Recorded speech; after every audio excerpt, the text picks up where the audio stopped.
మా ఛానల్కి స్వాగతం. చూస్తున్న వీక్షకులకు ప్రేక్షకులకు ప్రియ కాళభైరవ భగవద్బంధులకి స్వాగతం పలుకుతూ 16/12/2024 నుండి 31 డిసెంబర్ 2024 వరకు ద్వాదశ రాశుల్లో గ్రహ గమనాలను ఒకసారి వీక్షింపచేద్దాం. వృషభ రాశిలో దేవగురు బృహస్పతి శత్రు సంచార స్థితి, కర్కాటక రాశిలో కుజ సంచార స్థితి, కన్య రాశిలో కేతు సంచార స్థితి, వృశ్చిక రాశిలో బుధ సంచార స్థితి, ధనుస్సు రాశిలో రవి సంచార స్థితి, మకర రాశిలో శుక్ర సంచార స్థితి, కుంభరాశిలో శని భగవానుడు స్వక్షేత్ర సంచార స్థితి, మీనరాశిలో రాహు సంచార స్థితితో గ్రహ గమనాలు ఈ విధంగా ఉన్నాయి. ధనుసు రాశి వారికి ఈ ఆంగ్ల సంవత్సరానికి వీడుకోలు పలుకుతూ, కొత్త సంవత్సరానికి స్వాగతం పలుకుతూ, జాతకంలో ఉన్న గ్రహదోషాలను ఎలా ఆపుకొని ఐశ్వర్యం ఆనందానికి ఎలా స్వాగతం పలకాలో ఈ వీడియోలో సవివరంగా సంపూర్ణంగా తెలుసుకుందాం.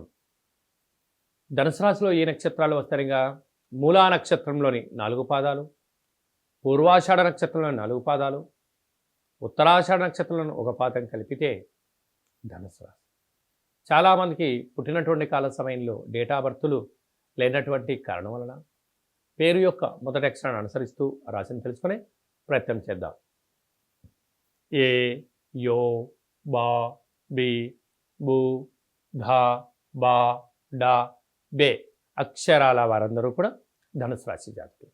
ధనుసు రాశి యొక్క అధిపతి దేవగురు బృహస్పతి. వీరికి రాశిలోనే రవి సంచారం చేయడం, 2వ స్థానంలో శుక్రుడు సంచారం చేయడం, 3వ స్థానంలో శని భగవానుడు సంచారం చేయడం వలన అనవసర ప్రయాణాలు, ఆవేశాలు తగదు, వివాదాలకు దూరం అవసరం, ఏదైనా తెలిస్తేనే చేయడం, తెలియకపోతే కొంతకాలం ఆ పనులు వాయిదా వేసుకొని నేర్చుకొని అవలంబించగలిగితే రాబోయే కాలం మంచి కాలం.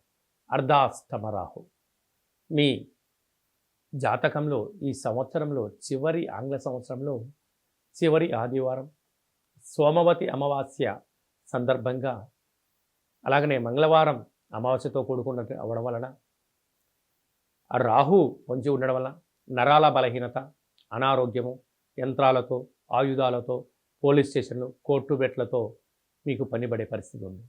కనుక ఇలాంటి కాల సమయంలో మౌనం, ధ్యానం, ఏకాగ్రత, దానం, ధర్మం, ప్రశాంత వాతావరణం ఏర్పరచుకోగలిగితే ఈ సంవత్సరంలో కష్టాలు ఇక్కడికే ఆపేయొచ్చు అని చెప్పి కూడా గమనించాలి. అలాగనే 6వ స్థానంలో గురు సంచార స్థితి ఉండడం వలన ఏదో రుణ సమస్య, రోగ సమస్య, శత్రు సమస్యలు పొంచి ఉన్నాయి. తస్మాత్ జాగ్రత్త. అష్టమంలో కుజుడు సంచారం చేయడం వల్ల కుజదోష ప్రభావం కారణం వలన జలగండం, అగ్నిగండం, వాయుతత్వమైన గండాలు పొంచి ఉన్నాయి. తస్మాత్ జాగ్రత్త. ఇలాంటి కాల సమయంలో ఏం చేయగలగాలి అన్నట్లయితే మనము ఒక గ్లాసు బియ్యాన్ని అన్నంగా ఏర్పాటు చేసుకొని అందులో పసుపును బాగా కలిపి అందులో ఒక నిమ్మకాయని ఏర్పాటు చేసుకొని వీటిని దుర్గామాత దగ్గర అమ్మవారికి నైవేద్యంగా పెట్టి కొద్ది భాగాన్ని తీసి దిష్టి తీసి ప్రవహించే నీటిలో వేయడం, కుక్కలకు ఏర్పాటు చేయడం వలన అంతర్గతమైన బహిర్గతమైనటువంటి సంఘర్షణకు సంబంధించిన దోషాలు తొలగిపోయి ఈ సంవత్సరంలో జరిగినటువంటి చెడు అన్నిటికీ ఒక బలిహరణ అని చెప్పి గమనించాలి. రాబోయే కాలానికి స్వాగతం పలుకుతూ 2025 సంవత్సరం అంతా కూడా ధనుసు రాశి వారికి యోగానికి స్వాగతం పలకండి అని చెప్పి కూడా గమనించాలి. అలా కుదరలేదు, ఈ కింద మనం సంప్రదించండి, మీకు వీడియో కాల్ ద్వారా కార్యక్రమాన్ని చేయించి ఈ కష్టాలకు స్వస్తి పలుకుతూ ఐశ్వర్యం స్వాగతం ఎలా పలకాలో తెలియజేయడం జరుగుతుందని చెప్పి కూడా గమనించాలి. ఈ 2024 సంవత్సరానికి మన స్వస్తి పలుకుతూ ఈ యొక్క ఆంగ్ల సంవత్సరంలో చివరి రోజు సోమవతి అమావాస్య, మంగళవారం అమావాస్యతో కూడుకున్నటువంటి అవుతున్నాయి. కనుక ప్రధానంగా మనము ఎలాంటి విధి విధానాలు పాటించాలో కూడా తెలుసుకుందాం. ఎందుకనగా ఇయర్ ఎండింగ్ అనగానే మనకు 25వ తారీఖు నుండి హాలిడేస్ రావడం, అందులో సంవత్సరంలో చివరి ఆదివారం, చివరి సోమవారం, చివరి మంగళవారం. ఈ సంవత్సరం రాజు కూడా అంగారకుడే కనుక అలాంటి తెలుగు సంవత్సరాది పండగకు రాజు అయినటువంటి ఆయన ఈ యొక్క మంగళవారం అమావాస్యతో కూడుకున్నటువంటి పరిస్థితులు ఉంటున్నాయి. కనుక వీలైనంత వరకు సముద్ర స్నానమని, దూర ప్రయాణాలని, ఆవేశభరితమైన నిర్ణయాలు కానీ దయచేసి ఎవరు కూడా ఎలాంటి ఆ, ప్రయాణాలు పెట్టుకోకపోవడము ఉత్తమోత్తంగా భావించగలిగింది. ఎందుకనగా సంవత్సరపు చివరి రోజులలో దాన్ని శేషము అంటారు.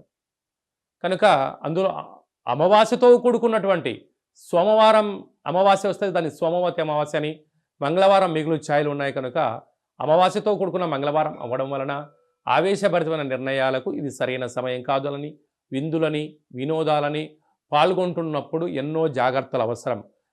మితిమీరిన వేగంతో ప్రయాణం చేయకపోవడం, ఆధ్యాత్మికమైన చింతనతో కలిగి ఉండడం వలన ఎన్నో రకాలుగా ఉపద్రవాలను ప్రమాదాలను నియంత్రించుకునే స్వయం శక్తి అందరికీ ప్రసాదించాలని మనసారా కాళభైరవ స్వామిని కోరుకుందాం. కనుక 16వ తారీఖు నుంచి 31వ తారీఖు వరకు ముఖ్యమైనటువంటి పండుగల గురించి క్లుప్తంగా సవివరంగా సంపూర్ణంగా తెలుసుకుందాం. 23వ తారీఖున బహుళాష్టమి సోమవారము ఉత్తరా నక్షత్ర సందర్భంగా కాళభైరవ స్వామికి స్మరణ ధ్యానము పూజా కార్యక్రమంలో పాల్గొనడం వలన మనకు సకల అష్టకష్టాలు తొలగిపోతాయని చెప్పి కూడా గమనించాలి. అలాగనే మనకు 30వ తారీఖు సోమవారం పూట అమావాస్య, సోమవారంతో కూడుకున్నటువంటి అమావాస్య, అది సోమవతి అమావాస్య అంటారు. కనుక సకల గ్రహదోషాలు సంవత్సరంలో ఉండబడినటువంటి వాటన్నిటిని కూడా వదిలేసుకొని కొత్త ఆనందకరమైనటువంటి స్వాగతం పలకాలి అన్నట్లయితే కాళభైరవ స్వామికి స్మరణ, కూష్మాండ దీపము, నారికేల దీపము, ముడుపు, కాళభైరవ హోమ కార్యక్రమాల్లో పాల్గొని దిష్టి తీసేసుకొని కుక్కకు మహారాజు గారు కానీ పక్షిరాజవారైనటువంటి కాకికి ఆహారాన్ని పెట్టుకోవడం వలన యోగదాయకం. అలా మీకు కుదరలేదు, ఈ కింది నెంబర్ మీరు సంప్రదించినట్లయితే మీ యొక్క గోత్రనామాలు పంపించినట్లయితే కాళభైరవ స్వామికి స్మరణ, అభిషేకము, పూజ, హోమము, ముడుపును కట్టి 20 రకాల వస్తువులతో ఈ సంవత్సరం ఎండింగ్లోకి ఈ కష్టాలను ఎలా పులిస్టాప్ పెట్టుకోవాలి, కొత్త సంవత్సరానికి స్వాగతం పలుకుతున్నప్పుడు ఎలాంటి కార్యక్రమాలు చేసుకోవాలో కూడా మీకు వీడియో కాల్ కూడా తెలియజేయడం జరుగుతుందని చెప్పి గమనించాలి. అలా ఇంకనూ మనం విజయం సాధించగలగాలి అన్నట్లయితే ఈ యొక్క పాత్ర కంచు పాత్ర అంటారు. కంచు మోగినట్టు కనకం మోగదు గదరా సుమతి అని చెప్పి మనకు సుమతి శతకంలో ఉంటుంది. మనకు రాసులు 12 ఎలా ఉంటాయో 12 రాసులను ఇందులో అచ్చు వేయడం జరుగుతుంటుంది. ఈ పాత్రను మనం ఇంట్లో పెట్టుకొని ఎలా ఉపయోగించుకోవాలో చెప్తాను, ఒకసారి వినండి.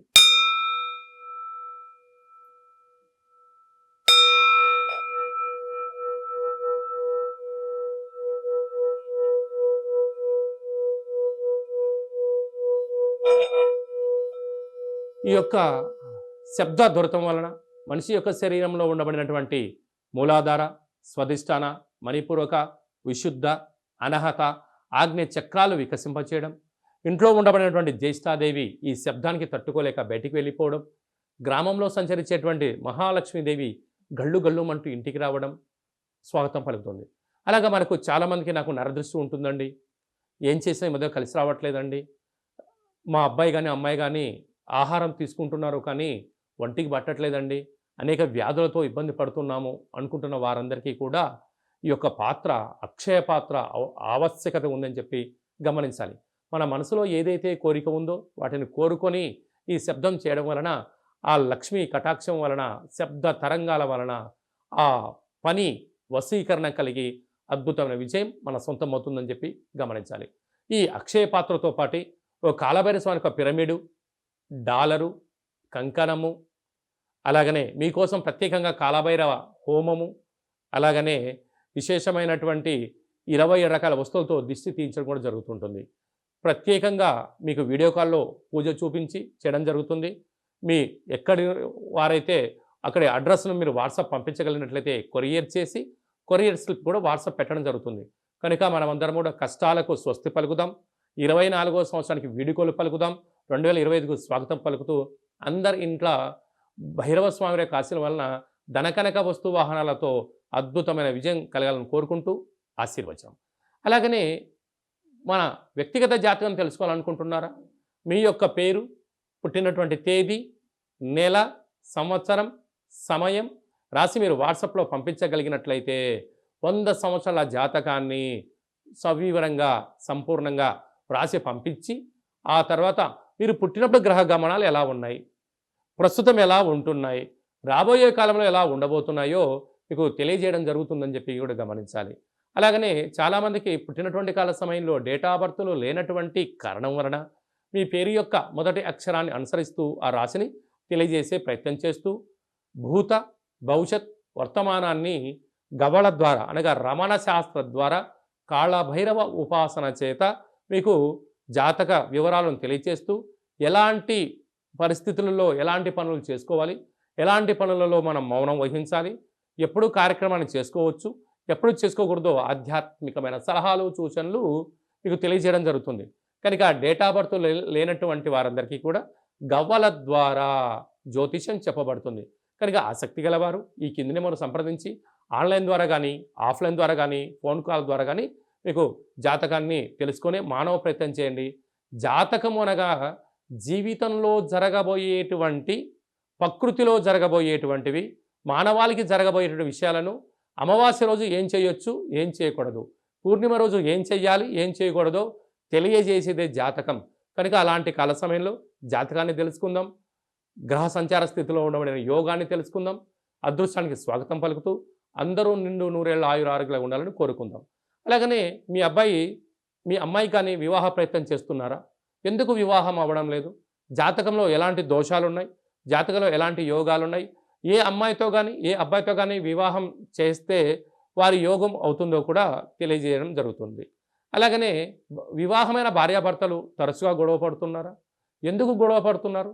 అంటే ఇక్కడ పేర్లు కలవడం లేదా, జాతకాలు కలవడం లేదా, వ్యవస్థలో వీరి యొక్క భావాలు భిన్నంగా ఉన్నాయా అని తెలుసుకొని పేర్లో స్వల్పమైన మార్పులు చేయడం వలన ఇలా పోలీస్ స్టేషన్లని, కోర్టు సమస్యలని ఇలా ఇబ్బంది కాకుండా విడిపోకుండా ఆ భార్యాభర్తలు అన్యోన్యంగా ఉండడం కోసం ఆధ్యాత్మికమైన సలహాలు సూచనలు ఇవ్వడం జరుగుతుంది. కనుక అందరికీ శుభం, జయం, లాభం జరగాలని కోరుకుంటూ ఈ ఆంగ్ల సంవత్సరానికి వీడుకోలు పలుకుతూ కొత్త సంవత్సరానికి స్వాగతం పలుకుతూ ఆశీర్వచనం. ఓం రాజాదిరాజాయ ప్రసహ్య సాహినే నమో వయం వై శ్రవణాయ కుర్మహే సమే కామాన్ కామకామాయ మహ్యం కామేశ్వరో వై శ్రవణో యదదాతు కుబేరాయ వై శ్రవణాయ మహారాజాయ నమః. హరి ఓం. నిత్యం శాంతిరస్తు, వృద్ధిరస్తు, తుష్టిరస్తు, అవిఘ్నమస్తు, ఆయుష్యమస్తు, ఆరోగ్యమస్తు, మాఘుం రక్షంతు, సహకుటుంబానం రక్షంతు అని అందరు మనసులో అనుకోండి. శతమానం భవతి శతాయు పురుష సతేంద్రియ ఆయుష్యేవేంద్రియే ప్రతిష్టతి. నూతన ఆంగ్ల సంవత్సర ప్రారంభకాల సమయే సర్వత్ర జయోస్తు విజయోస్తు. ఈ వీడియో మీకు నచ్చినట్టయితే లైక్ చేయండి, షేర్ చేయండి. నేను చేస్తున్న ఆధ్యాత్మికమైనటువంటి వీడియోలు అందరికన్నా ముందు మీరు చూడాలి అనుకుంటున్నట్టయితే మన ఛానల్ని సబ్స్క్రైబ్ చేసుకోండి. పైన అందరికన్నా విషయ పరిజ్ఞానం తెలుసుకోవాలనుకున్న వారికి ఆలన బటన్ దాన్ని ప్రెస్ చేసి గంట సింబల్ కూడా ప్రెస్ చేయండి.